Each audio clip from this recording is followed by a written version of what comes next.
ಇವತ್ತು ಹೊರಗಡೆ ಬಂದಿದ್ದೀವಿ. ಸೊ ಸಂಜಾರ್ ಕ್ರಿಯೇಷನ್ಗೆ ಹೋಗಿದ್ದೆ ನಾನು ಸ್ಯಾರಿನ ಪರ್ಚೇಸ್ ಮಾಡೋದಕ್ಕೆ. ಸೊ ಸ್ಯಾರಿ ಕೂಡ ತೊಗೊಂಬಂದಿದ್ದೀನಿ ನೋಡಿ. ನಾನು ಮತ್ತು ನನ್ನ ಹಸ್ಬೆಂಡ್ ಇಬ್ಬರೇ ಬಂದಿರೋದು.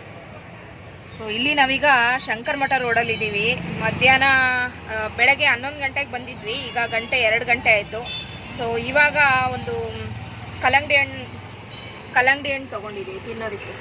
ಸೊ ಕಲ್ಲಂಗಡಿ ಹಣ್ಣು ತಿನ್ನೋಣ ಅನ್ನಿಸ್ತು, ಹಾಗಾಗಿ ಈಗ ಕಲ್ಲಂಗಡಿ ಹಣ್ಣು ತಿಂದ್ಕೊಂಡು ಮನೆಗೆ ಸ್ಕೂಲ್ ಹತ್ರ ಹೋಗಬೇಕು. ಸ್ಕೂಲ್ ಹತ್ರ ಹೋಗಿ ತನ್ನನ್ನು ಕರ್ಕೊಂಡು ಹಂಗೆ ಮನೆಗೆ ಹೋಗೋದು ಅಂತ ಹೇಳ್ಬಿಟ್ಟು. ಸೊ ವರಮಹಾಲಕ್ಷ್ಮಿ ಹಬ್ಬಕ್ಕೆ ಒಂದು ಸ್ಯಾರಿ ತೊಗೊಂಡಿದ್ದೀನಿ. ಈ ವಿಡಿಯೋ ಮುಂಚೆನೇ ಬಂದಿರುತ್ತೆ, ಸಂಜಾರ್ ಕ್ರಿಯೇಷನ್ ವಿಡಿಯೋದಲ್ಲಿ ನಾನು ಹಾಕಿರ್ತೀನಿ ನೋಡಿ. ಸೊ ಸ್ಯಾರಿ ಹೇಗಿದೆ ಅಂತ ಹೇಳ್ಬಿಟ್ಟು ನನಗೆ ಇಷ್ಟ ಆಯಿತು, ನಿಮಗೂ ಕೂಡ ಇಷ್ಟ ಆಗುತ್ತೆ. ಕಲ್ಲಂಗಡಿ ಹಣ್ಣಂತೂ ನನ್ನ ಫೇವ್ರೇಟು. ಸೊ ಕಲ್ಲಂಗಡಿ ಹಣ್ಣನ್ನ ತಿನ್ನಬೇಕೀಗ.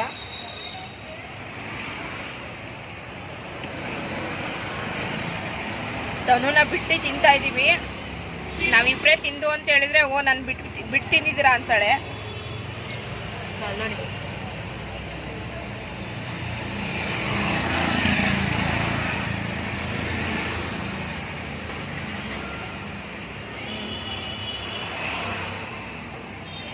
ಒಂಚೂರು ಸಪ್ಪೆ, ಇನ್ನೊಂಚೂರು ಉಪ್ಪು ಖಾರ ಹಾಕ್ಸ್ಕೊಂಡಿದ್ರೆ ಚೆನ್ನಾಗಿರುತ್ತೆ.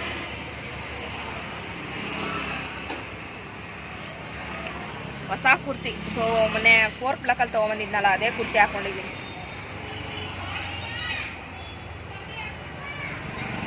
ಮಧ್ಯಾಹ್ನಕ್ಕೆ ಅಡುಗೆನೂ ಮಾಡಿಲ್ಲ ನಾನು. ಹಲೋ, ಅಡುಗೆ ಮಾಡಿಲ್ಲ. ಹಾಂ, ಏನಾದ್ರು ಹೋಟ್ಲಲ್ಲಿ ಕೊಡಿಸ್ತೀನೋ ಅಂತ ಅಂದ್ಕೊಂಡ್ರೆ ಸುಸ್ತಾಯ್ತು. ಈಗ ಇವಾಗ ಎಷ್ಟು ದೂರ ಬಂದ್ಬಿಟ್ಟು ವಿಜಯನಗರ ಬಂದಿದ್ದಲ್ವಾ, ಸುಸ್ತಾಯ್ತು. ಇಲ್ಲ, ನಿಜವಾಗ್ಲೂ ಸುಸ್ತಾಯ್ತು ನನಗೆ. ಏನಾದ್ರು ಕೊಡ್ಸಿದ್ರೆ ಆರಾಮಾಗಿ ನಾನು ನನ್ನ ಮಗಳು ತಿನ್ಕೊಂಡ್ಬಿಟ್ಟು ರೆಸ್ಟ್ ಮಾಡ್ತೀವಿ ಮನೆಗೆ ಹೋಗಿ. ಹಾಂ, ಕೊಡ್ತೀಯಾ? ಓಕೆ ಫ್ರೆಂಡ್ಸ್, ನಾನು ಸ್ಕೂಲ್ ಹತ್ರ ಹೋದ್ಮೇಲೆ ಆಮೇಲೆ ನಾನು ನಿಮ್ಮ ಜೊತೆ ಸಿಗ್ತೀನಿ. ಏನು? ಓಹೋ, ಏನು ಬೇಕು?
ಫ್ರೆಂಡ್ಸ್, ಸ್ವಲ್ಪ ತರಕಾರಿ ತೊಗೊಂಬಂದೆ.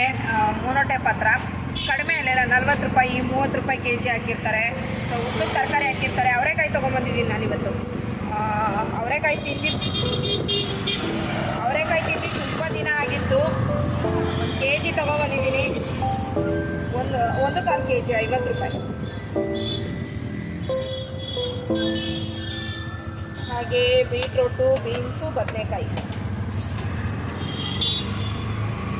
ಸೊ ಇಷ್ಟು ತರಕಾರಿ ತೊಗೊಂಬಂದೆ. ಒಟ್ಟು 90 ರೂಪಾಯಿ ತರಕಾರಿ. ಇದು 90 ರೂಪಾಯಿಗೆ ಇಷ್ಟೊಂದು ತರಕಾರಿ ಬಂತು. ಮನೆ ಹತ್ರ ಅಂತೂ 1/4 kgಗೆ 30 ರೂಪಾಯಿ ತಗೊಂತಾರೆ.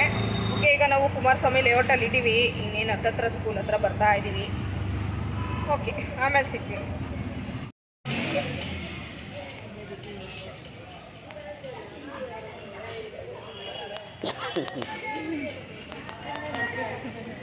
ಫ್ರೆಂಡ್ಸ್, ಈಗ ಮನೆಗೆ ಬಂದ್ವಿ. ಸ್ವಲ್ಪ ಹೊತ್ತು ರೆಸ್ಟ್ ಮಾಡಬೇಕು, ಸುಸ್ತಾಗ್ಬಿಡ್ತು. ಊಟ ಮಾಡಿಕೊಂಡು ಬಿಸಿಲಲ್ಲಿ ಬಂದಿದ್ದಕ್ಕೂ ಅದಕ್ಕೂ ಸಕ್ಕ ಸುಸ್ತಾಗೋಯ್ತು. ಸ್ವಲ್ಪ ಹೊತ್ತು ರೆಸ್ಟ್ ಮಾಡಿ ಈವ್ನಿಂಗ್ ಮತ್ತೆ ನಾನು ವ್ಲಾಗ್ನ ಕಂಟಿನ್ಯೂ ಮಾಡ್ತೀನಿ. ಸೊ ವಿಡಿಯೋ ಮತ್ತು ನೈಟು ವ್ಲಾಗ್ನ ಕಂಟಿನ್ಯೂ ಮಾಡೋಕ್ಕಾಗಲಿಲ್ಲ. ಇದು ಮಂಗಳವಾರ ಮಧ್ಯಾಹ್ನ ಗಂಟೆ ಸುಮಾರು 2-2:30 ಆಗಿದೆ. ಈಗ ನಾವು ಹೊರಗಡೆ ಬಂದಿದ್ದೀವಿ. ನನ್ನ ಹಸ್ಬೆಂಡು ಗಾಡಿ ಫೈನಾನ್ಸ್ ಹತ್ರ ಬಂದಿದ್ದೀವಿ. ಫೈನಾನ್ಸ್ ಹತ್ರ ಬಂದ್ಬಿಟ್ಟು ಸ್ವಲ್ಪ ಕ್ಲಿಯರೆನ್ಸ್ ಇತ್ತು, ಅದನ್ನೆಲ್ಲ ಕ್ಲಿಯರ್ ಮಾಡ್ಕೊಂಡು ಹೋಗ್ತಾಯಿದ್ದೀವಿ. ತುಂಬ ಬೇಜಾರಾಗ್ತಾಯಿತ್ತು ನನಗೆ ಇವತ್ತು. ಬೇಸರದಲ್ಲೇ ಅದೆಲ್ಲ ಸ್ವಲ್ಪ ಕ್ಲಿಯರೆನ್ಸ್ ಮಾಡಿಕೊಂಡು ಈಗ ಮನೆ ಕಡೆ ಹೋಗ್ತಾ ಇದ್ದೀವಿ. ಅದಾದಮೇಲೆ ಮತ್ತೆ ಮಧ್ಯಾಹ್ನ ಯಾವುದೇ ಬ್ಲಾಗ್ ಕಂಟಿನ್ಯೂ ಮಾಡೋಕ್ಕಾಗಲಿಲ್ಲ ನನ್ನ ಕೈಲಿ. Hello friends, welcome back. Friends, ಗಂಟೆಗೆ 9:10 ಆಗ್ತಾ ಬಂತು. ಸೊ ಈಗ ನಾನು ಬ್ಲಾಗ್ನ ಕಂಟಿನ್ಯೂ ಮಾಡ್ತಾಯಿದ್ದೀನಿ. ನಾನಿವಾಗ ಅಡುಗೆ ಮಾಡ್ತಾಯಿದ್ದೀನಿ. ಸೊ ನನ್ನ ಹಸ್ಬೆಂಡು ಚಿಕನ್ ತೊಗೊಬಂದಿದ್ದಾರೆ. ಈಗ ನಾನು ಚಿಕನ್ ಕರಿ ಮಾಡ್ತಾಯಿದ್ದೀನಿ. ಚಿಕನ್ ಕರಿ ತುಂಬ ಚೆನ್ನಾಗಿರುತ್ತೆ, ರೊಟ್ಟಿ ಚಪಾತಿಗೆಲ್ಲ ಚೆನ್ನಾಗಿರುತ್ತೆ. ಸ್ವಲ್ಪ ಗಟ್ಟಿಯಾಗಿ ಗ್ರೀನ್ ಮಸಾಲ ಟೈಪ್ ಮಾಡ್ತಾಯಿದ್ದೀನಿ. ಚಪಾತಿಗೆ ಹಿಟ್ಟು ಕೂಡ ಕಲಸಿಟ್ಟಿದ್ದೀನಿ. ಸೊ ನಾನು ಈರುಳ್ಳಿ ಬೆಳ್ಳುಳ್ಳಿ ಎಲ್ಲ ಸುಲಿದಿಟ್ಟಿದ್ದೆ. ನನ್ನ ಹಸ್ಬೆಂಡ್ ಎಲ್ಲ ಈಗ ನೀಟಾಗಿ ಹೆಚ್ಚಿಕೊಡ್ತಾ ಇದ್ದಾರೆ. ಸೊ ಮಸಾಲ ಅಂತೂ ರೆಡಿ ಆಗ್ತಾ ಇದೆ. ಹಾಗೆ ತನು ಅಲ್ಲಿ ಓದ್ಕೋತಾ ಕೂತಿದ್ದಾಳೆ.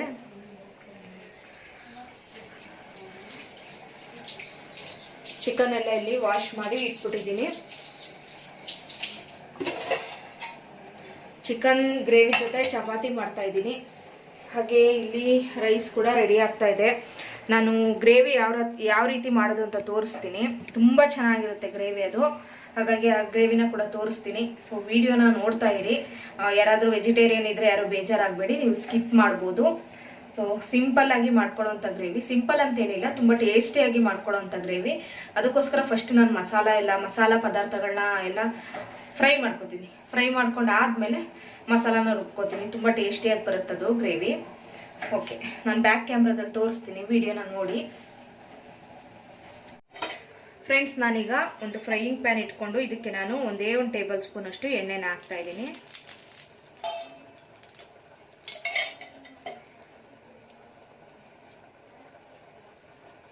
ಇಲ್ಲಿ ನೋಡಿ, ಇಲ್ಲಿ ಮೆಣಸಿದೆ, ಒಂದು 20 ಕಾಳಷ್ಟು ಮೆಣಸು, ಹಾಗೆಯೇ ಚಕ್ಕೆ ಒಂದು 2 ಇಂಚಷ್ಟು, ಒಂದು 5ರಿಂದ 6 ಲವಂಗ, 2 ಏಲಕ್ಕಿ ಹಾಕ್ತಾ ಇದ್ದೀನಿ. ಇದ್ರ ಜೊತೆಗೆ ನೀವು 1 ಟೇಬಲ್ ಸ್ಪೂನು ಸೋಂಪು ಕೂಡ ಹಾಕೋಬಹುದು. ನಾನು ಸೋಂಪು ಇಲ್ದಿರೋದ್ರಿಂದ ಹಾಕ್ತಾ ಇಲ್ಲ. ಧನಿಯಾ ಬೀಜ ಹಾಕೊಂಡು ಹುರ್ಕೋಬಹುದು ನೀವು. ನಾನು ಇಷ್ಟು ಮಾತ್ರ ಮಸಾಲೆನ ಹಾಕ್ತಾ ಇದ್ದೀನಿ.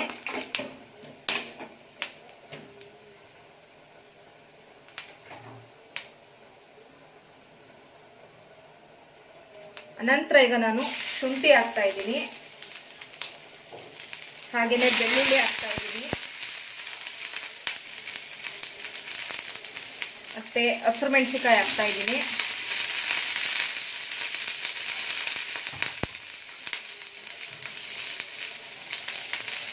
ಹಾಗೆ ಈರುಳ್ಳಿ ದೊಡ್ಡ ಸೈಜ್ದು 2 ಈರುಳ್ಳಿ ತಗೊಂಡಿದ್ದೀನಿ.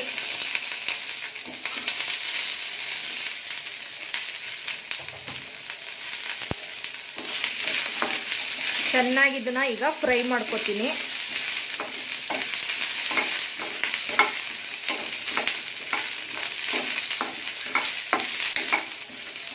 ಇಷ್ಟು ಫ್ರೈ ಆಗಿದೆ. ಈಗ ಫ್ರೈ ಆದ ನಂತರ ಇದಕ್ಕೆ ನಾನು ಟೊಮೆಟೊ ಸೇರಿಸ್ತೀನಿ. ಈಗ ಫ್ರೈ ಆಗಿದೆ, ಇದಕ್ಕೆ ನಾನು ಟೊಮೆಟೊ ಸೇರಿಸ್ತೀನಿ. ಇಲ್ಲಿ ನಾನು 2 ದೊಡ್ಡ ಸೈಜ್ ಟೊಮೆಟೊನ ಹಾಕ್ತಾ ಇದ್ದೀನಿ.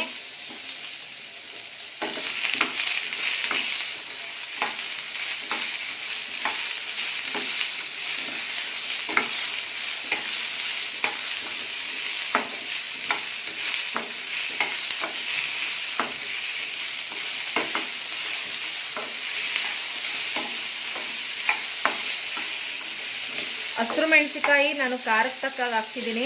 ನಿಮಗೆ ಬೇಕಂದರೆ ಖಾರ, ಇಲ್ಲ ಅಂದರೆ ಇನ್ನೂ 1-2 ಹಸಿರು ಮೆಣಸಿಕಾಯಿ ಹಾಕ್ಬೋದು. ಇಲ್ಲಿ ನಾನು ಒಂದು 8ರಿಂದ 10ರಷ್ಟು ಹಸಿರು ಮೆಣಸಿಕಾಯಿನ ತೊಗೊಂಡಿದ್ದೀನಿ.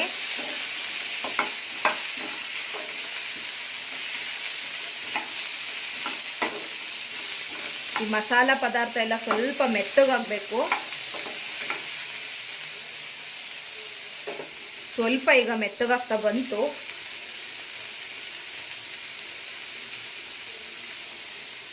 ಈಗ ಇಲ್ಲಿ ನೋಡ್ಬೋದು, ಒಂದು ಕಪ್ಪಷ್ಟು ತೆಂಗಿನಕಾಯಿನ ನಾನು ಹಾಕಿದ್ದೀನಿ. ತುರಿಬೇಕಾದ್ರೂ ಹಾಕೋಬಹುದು, ಈ ರೀತಿ ಪೀಸ್ ಮಾಡಿ ಬೇಕಾದರೂ ಹಾಕೋಬಹುದು. ಹಾಗೆಯೇ ಇಲ್ಲಿ ನೋಡಿ, 1 ಹಿಡಿವಷ್ಟು ಪುದೀನ ಸೊಪ್ಪು, 1 ಹಿಡಿವಷ್ಟು ಕೊತ್ತಂಬರಿ ಸೊಪ್ಪು,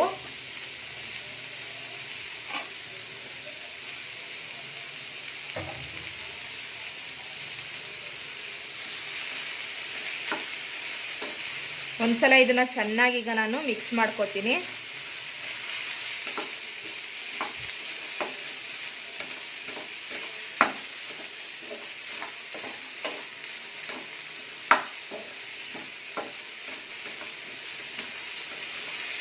ಸಾಕು, ಇಷ್ಟು ಫ್ರೈ ಆದರೆ ಸಾಕು.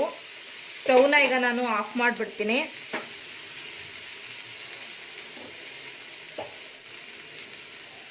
ಅರಿಶಿನ ಈಗಲೇ ಹಾಕ್ಬಿಡ್ತೀನಿ ನಾನು. ಹಾಗೆ 1 ಟೇಬಲ್ ಸ್ಪೂನ್ ಅಷ್ಟು ನಾನು ಧನಿಯಾ ಪೌಡರ್ನು ಕೂಡ ಸೇರಿಸ್ತಾ ಇದ್ದೀನಿ.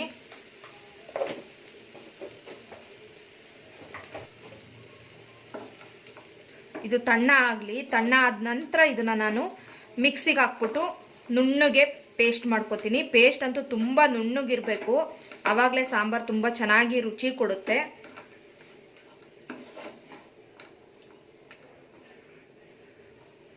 ಇದು ತಣ್ಣಗಾಗಲಿ. ಅಷ್ಟರಲ್ಲಿ ಈಗ ನಾನು ಚಿಕನ್ನೆಲ್ಲ ಒಗ್ಗರಣೆ ಮಾಡ್ಕೊತೀನಿ.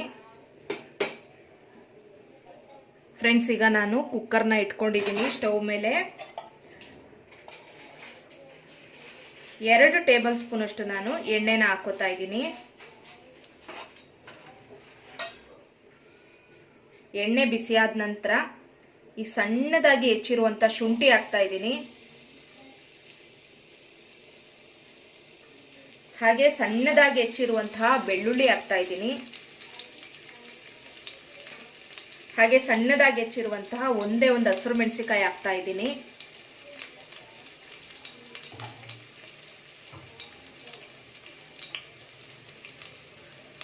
ಹಾಗೆ ಒಂದು ಚಿಕ್ಕ ಈರುಳ್ಳಿ.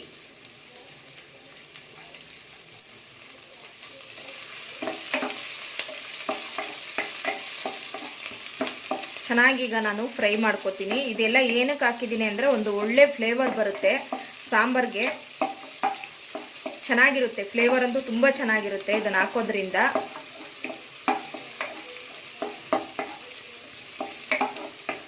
ಈರುಳ್ಳಿ, ಶುಂಠಿ ಹಾಗೆಯೇ ಬೆಳ್ಳುಳ್ಳಿ ಸ್ಮೆಲ್ ಅಂತೂ ತುಂಬ ಚೆನ್ನಾಗಿ ಬರ್ತಾ ಇದೆ. ಈರುಳ್ಳಿ ಎಲ್ಲ ಈಗ ಫ್ರೈ ಆಗಿದೆ. ಫ್ರೈ ಆದ ನಂತರ ಚಿಕನ್ನ ನೀಟಾಗಿ ನಾನು ಅರಿಶಿನ ಎಲ್ಲ ಹಾಕ್ಬಿಟ್ಟು ನೀಟಾಗಿ ಕ್ಲೀನ್ ಮಾಡಿದ್ದೀನಿ, ತೊಳೆದಿದ್ದೀನಿ ಒಂದು 3 ಸಲ. ಸುಮಾರು ಇದು 1 kg ಅಷ್ಟು ಚಿಕನ್ ಇದೆ.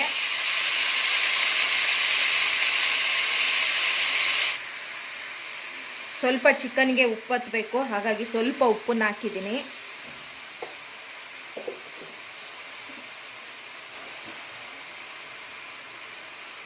ಚೂರು ಅರಿಶಿನ ಹಾಕ್ತಾ ಇದ್ದೀನಿ. ಈ ಚಿಕನ್ ಸ್ಮೆಲ್ಲೆಲ್ಲ ಹೋಗ್ಬಿಡುತ್ತೆ ಅರಿಶಿನ ಹಾಕಿ ಫ್ರೈ ಮಾಡೋದ್ರಿಂದ. ಅದಕ್ಕೋಸ್ಕರ ಅರಿಶಿನ ಒಗ್ಗರಣೆಯಲ್ಲೇ ಸ್ವಲ್ಪ ಹಾಕ್ಕೋಬೇಕಾಗುತ್ತೆ.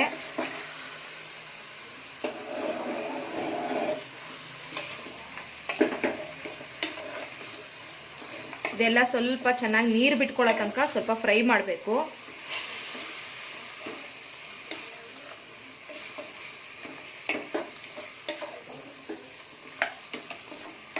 ಚಿಕನ್ನು ಚೆನ್ನಾಗಿ ಫ್ರೈ ಆದಷ್ಟು ತುಂಬ ಟೇಸ್ಟ್ ಬರುತ್ತೆ.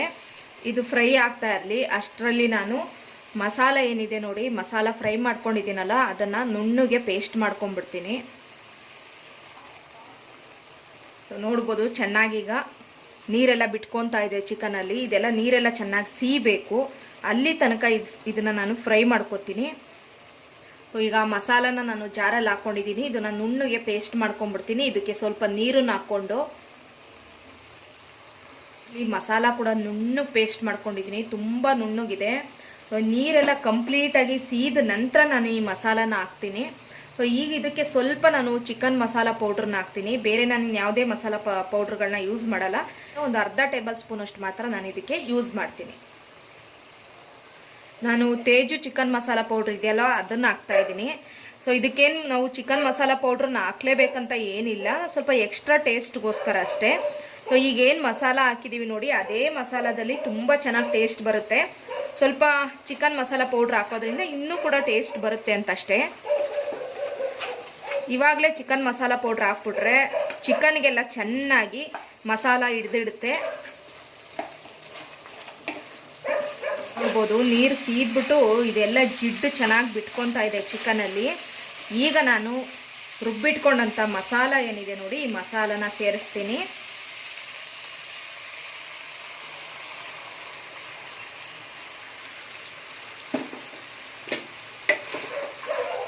ಮಸಾಲ ಸೇರಿಸಿದ ನಂತರ ಚೆನ್ನಾಗಿ ಮಿಕ್ಸ್ ಮಾಡ್ಕೊತೀನಿ.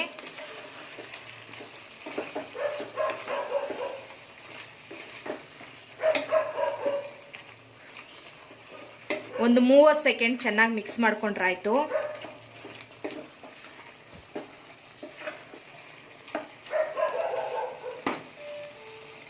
ಮಸಾಲ ಈಗ ನೀರು ಎಷ್ಟು ಬೇಕು ಅಷ್ಟು ನೋಡ್ಕೊಂಬಿಟ್ಟು ಹಾಕೋತಾ ಇದ್ದೀನಿ ನಾನು. ಸೊ ಜಾರ್ನ ತೊಳೆದಿರೋ ನೀರೇನಿದೆ ಅದೇ ನೀರನ್ನ ಈಗ ನಾನು ಸೇರಿಸ್ತಾ ಇದ್ದೀನಿ.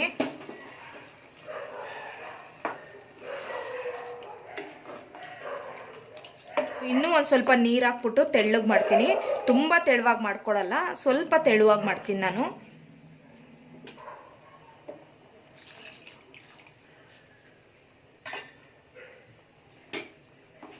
ಸಾಕು, ಇಷ್ಟು ಗಟ್ಟಿಯಾಗಿ ಬರಲಿ ಸಾಕು. ಇದನ್ನು ನಾನು ಒಂದು 3 ರಿಂದ 4 ನಿಮಿಷಗಳ ಕಾಲ ಕುದಿಸ್ತೀನಿ. ಮಸಾಲಾನು ಫ್ರೈ ಮಾಡಿರೋದ್ರಿಂದ ಇದನ್ನೇನು ಜಾಸ್ತಿ ಹೊತ್ತು ಕುದಿಸೋ ಅವಶ್ಯಕತೆ ಇಲ್ಲ.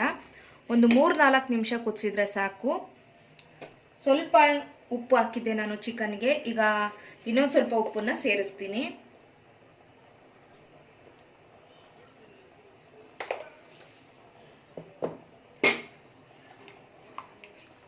ಉಪ್ಪು ಹಾಕಿದ ನಂತರ ಮತ್ತೊಮ್ಮೆ ಚೆನ್ನಾಗಿ ಈಗ ಮಿಕ್ಸ್ ಮಾಡಿಬಿಟ್ಟು ಮುಚ್ಚಳ ಮುಚ್ಚಿಬಿಟ್ಟು ಒಂದು 3 ರಿಂದ 4 ನಿಮಿಷಗಳ ಕಾಲ ಇದನ್ನು ಕುದಿಸಿದ್ರಾಯ್ತು. ನಾನು ಇದನ್ನು ವಿಷಲ್ ಹಾಕಿಸ್ಕೊಳ್ಳಲ್ಲ, ಯಾಕೆಂದರೆ ಇದು ಬಾಯ್ಲರ್ ಕೋಳಿ ಅಂತಾರಲ್ವ, ಹಾಗಾಗಿ. ಫಾರಮ್ ಕೋಳಿಯಲ್ಲಿ ಇದೇ ಥರ ನೀವು ಮಸಾಲೆ ಇಟ್ಟು ಮಾಡಿದ್ರೆ ಒಂದು 3 ವಿಷಲ್ಸ್ನ ನೀವು ಕೂಗಿಸ್ಕೋಬೇಕಾಗುತ್ತೆ.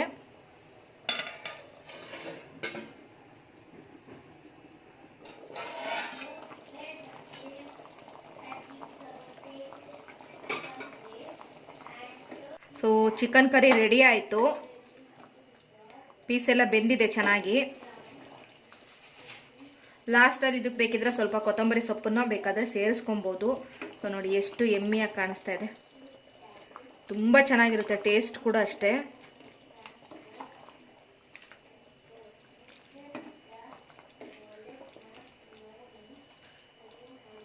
ಇದಕ್ಕೆ ಲಾಸ್ಟಲ್ಲಿ ಬೇಕಾದ್ರೆ ನೀವು ಸ್ವಲ್ಪ ಕಸ್ತೂರಿ ಮೇಥಿನೂ ಬೇಕಾದರೆ ಆ್ಯಡ್ ಮಾಡ್ಕೋಬೋದು. ಸೊ ನಾನೀಗ ಸ್ಟವ್ನ ಆಫ್ ಮಾಡ್ತೀನಿ.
ಫ್ರೆಂಡ್ಸ್, ನೋಡಿದ್ರಲ್ಲ, ಈ ವ್ಲಾಗ್ ನಿಮಗೆ ಇಷ್ಟ ಆಗಿದೆ ಅಂತಲೇ ಅಂದ್ಕೊಳ್ತೀನಿ. ಸೊ ಮರೀದೆ ಈ ಚಿಕನ್ ಗ್ರೇವಿನ ಟ್ರೈ ಮಾಡಿ, ಸಖತ್ ಟೇಸ್ಟಿಯಾಗಿರುತ್ತೆ. ಚಪಾತಿ, ರೊಟ್ಟಿ, ಪೂರಿಗಂತೂ ಎಕ್ಸಿಲೆಂಟಾಗಿರುತ್ತೆ ಅಂತಲೇ ಹೇಳ್ಬೋದು. ಹಾಗೆಯೇ ಈ ವ್ಲಾಗ್ನ ಇಲ್ಲಿಗೆ ಎಂಡ್ ಮಾಡ್ತೀನಿ. ನನ್ನ ಚಾನಲ್ನ ಹೊಸ್ದಾಗಿ ಯಾರೆಲ್ಲ ನೋಡ್ತಾ ಇದ್ದೀರಾ, ಪ್ಲೀಸ್ ಸಬ್ಸ್ಕ್ರೈಬ್ ಮಾಡಿ. ಹಾಗೆಯೇ ವಿಡಿಯೋ ಇಷ್ಟ ಆದರೆ ಒಂದೇ ಒಂದು ಲೈಕ್ ಮಾಡಿ. ಮತ್ತೆ ಮುಂದಿನ ಇನ್ನೊಂದು ಒಳ್ಳೆ ವ್ಲಾಗ್ ಜೊತೆ ಸಿಗ್ತೀನಿ. Thank you for watching.